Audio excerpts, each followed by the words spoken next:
La création de l'homme dans la mythologie mésopotamienne est un sujet fascinant, riche en symbolisme et en détails, qui nous plonge dans les croyances anciennes de la Mésopotamie, cette région considérée comme le berceau de la civilisation est située entre les fleuves Tigre et Euphrate. Dans cette mythologie, l'origine de l'homme est racontée dans plusieurs textes sacrés et épopées, dont l'Enuma Elish et l'épopée d'Atrahasie, qui explorent les motivations des dieux et les circonstances qui ont mené à la création de l'humanité. Ces récits montrent un univers hiérarchisé où les dieux, organisés en panthéons, maintiennent un ordre rigoureux dans le cosmos et délèguent aux humains certaines de leurs responsabilités pour garantir cet équilibre. Dans la vision mésopotamienne, l'univers est composé de 3 niveaux: le monde des cieux, où résident les dieux les plus élevés, le monde terrestre, où vivent les humains, et le monde souterrain, réservé aux morts. Les dieux, bien que puissants, sont souvent représentés avec des besoins physiques et psychologiques semblables à ceux des humains. Ils dépendent notamment des honneurs, des sacrifices, et de l'entretien des temples pour maintenir leur puissance et leur influence.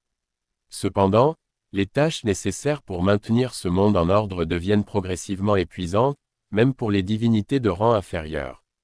Dans l'épopée d'Atrahasie, cette fatigue des dieux est décrite en détail. Les jeunes dieux, qui représentent la force de travail divine, sont accablés par les tâches ardues et répétitives que nécessite la gestion de l'univers. Face à cette lassitude et à des révoltes croissantes, les grands dieux, en particulier Enlil, le roi des dieux, et Enki, ou Ea, le dieu de la sagesse et des eaux souterraines, cherchent une solution durable. Cette situation conduit à l'idée de créer une nouvelle race d'êtres, les humains, qui auront pour rôle de servir les dieux en prenant en charge les tâches ingrates. Dans l'Enuma Elish, la création de l'homme intervient après la victoire de Marduk sur Tiamat, la déesse primordiale du chaos. Après avoir tué Tiamat et rétabli l'ordre cosmique, Marduk, devenu roi des dieux, décide d'alléger la charge des divinités en créant les humains. Il se tourne alors vers Enki, qui détient la connaissance des secrets de la création, pour élaborer ce projet. Enki propose d'utiliser le sang d'une divinité pour donner vie aux premiers humains. Ce sang sacré est mêlé à l'argile, un élément naturel représentant la matière brute de la terre. Le choix du dieu à sacrifier pour obtenir ce sang est significatif. Dans certains récits, c'est Kingu, un des lieutenants de Tiamat et le porteur des tablettes du destin, qui est choisi. En utilisant son sang, les dieux confèrent aux humains une essence divine mais aussi une nature de servitude, car Kingu faisait partie des forces rebelles opposées à l'ordre établi. Ainsi, le mélange de sang divin et d'argile devient un symbole de l'ambivalence humaine, une essence semi-divine mais une vie marquée par le labeur et la soumission.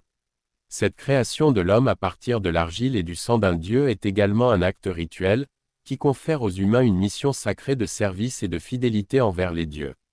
Les premiers hommes sont ainsi façonnés pour exécuter les travaux quotidiens nécessaires au maintien de la nature et des temples des dieux. Dans la mythologie mésopotamienne, le rôle des humains est donc fondamentalement utilitaire, ils sont créés pour servir les dieux en assurant le bon fonctionnement du cosmos. Ce service s'exprime de différentes façons, notamment par les travaux agricoles, l'entretien des temples et la réalisation des sacrifices. Les humains doivent perpétuellement offrir des dons et des prières, pour apaiser les dieux et pour obtenir leur bénédiction. Ils sont ainsi les intermédiaires entre les puissances divines et la nature, s'assurant que le monde reste en harmonie et que les dieux continuent à déverser leur bienveillance sur la terre. L'épopée d'Atrahasie met également en lumière le concept mésopotamien de la condition humaine. Les hommes sont soumis à des épreuves, à la maladie, à la mort, et à une vie de travail continu. Cette conception se reflète dans la relation que les dieux entretiennent avec l'humanité. Alors qu'Enki protège souvent les hommes en les aidant à survivre aux colères divines, Enlil, de son côté, peut exprimer une certaine frustration face aux humains, notamment lorsqu'ils se multiplient et deviennent bruyants, perturbant la tranquillité divine. Cette tension divine-humaine est un thème central dans plusieurs mythes mésopotamiens. L'histoire de la création humaine dans la mythologie mésopotamienne n'est pas dénuée de conflits et de moments de remise en question. Lorsque les humains se multiplient de manière incontrôlée, le bruit qu'ils produisent finit par troubler Enlil, qui décide de les punir pour leur insouciance. Ainsi, dans l'épopée d'Atrahasie, Enlil provoque plusieurs catastrophes pour réduire leur nombre, y compris des sécheresses, des famines et, finalement, un déluge. Enki, toujours bienveillant envers l'humanité, prévient secrètement Atrahasis, un personnage équivalent à Noé dans le mythe biblique, et lui conseille de construire une arche pour survivre au déluge. Ce récit souligne l'importance de l'équilibre entre les dieux et les humains et la nécessité pour ces derniers de ne pas dépasser certaines limites dans leur relation avec le divin. Les récits de création mésopotamiens expliquent aussi l'origine des pratiques religieuses, en montrant comment les dieux enseignent aux humains les rituels nécessaires pour garantir leur prospérité. Les offrandes et les sacrifices ne sont pas seulement des gestes de dévotion, ils symbolisent un pacte entre l'humanité et le divin, un échange où les dieux nourrissent les humains par des bienfaits naturels en échange de leur fidélité et de leur travail. Chaque temple devient ainsi un lieu sacré où se perpétue l'ordre cosmique. Enfin, la création de l'homme dans la mythologie mésopotamienne souligne la dualité de la condition humaine.